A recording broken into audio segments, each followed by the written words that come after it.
Party कार्यालय में। सौभाग्य की बात है कि हम लोग एक ऐसे अभियान से जुड़े हैं जो बिहार को बदलने की बात करता है।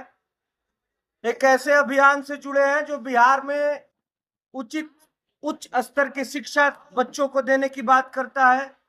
एक ऐसे अभियान से जुड़े हैं जो बिहार में ही रोजी रोजगार की बात करता है।